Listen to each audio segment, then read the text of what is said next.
Kwa jina anaitwa Hamimu Kasim Lunyamila maarufu Mbubwe. Ndio mwenyekiti wa kitongoji cha Sokoni Mwandiga iliyochaguliwa na wananchi.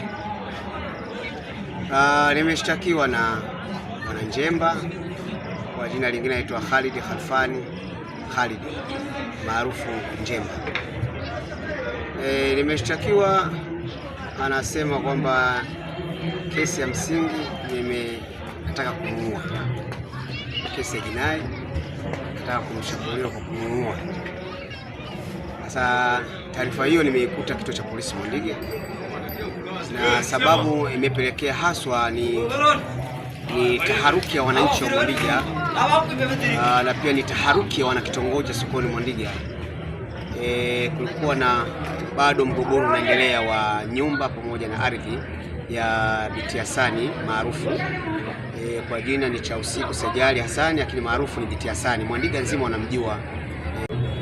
Chanzo ni bwana Njemba, yeye yuko anashirikiana na Bi Zinduna kwenye zoezi hili la ubomoaji wa nyumba. Sasa mimi niliita mkutano wa kitongoji ili kutuliza taharuki ya wananchi, ili kutuliza taharuki ya wananchi, kwa sababu nyumba ile ilibomolewa robo.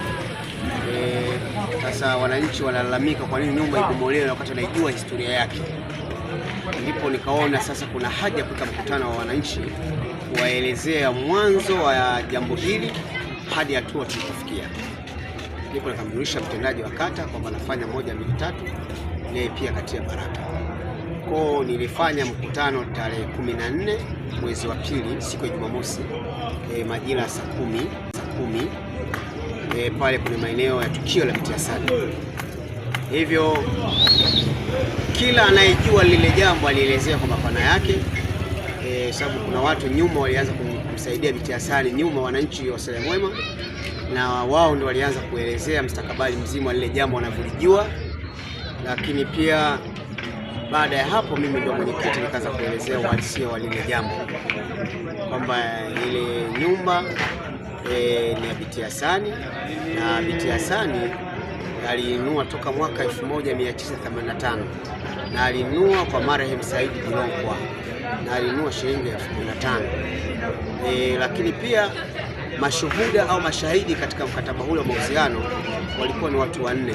Mmoja alikuwa ni Saidi Adam Dilonkwa, kwa sasa ni marehemu, lakini mtu wa pili alikuwa ni Barozi ambaye kwa wakati huo ndio kwa barozi wa mtaa ambaye anaitwa marehemu mzee Juma Panda Kilima, lakini mtu wa tatu alikuwa ni marehemu mzee Mustafa Temba, lakini mtu wa 4 kabisa shahidi wa mauziano hayo alikuwa ni baba yake mzazi wa Bi Zinduna ambaye ndio mshtaki anayosema ile nyumba Binti Hasani mali yake.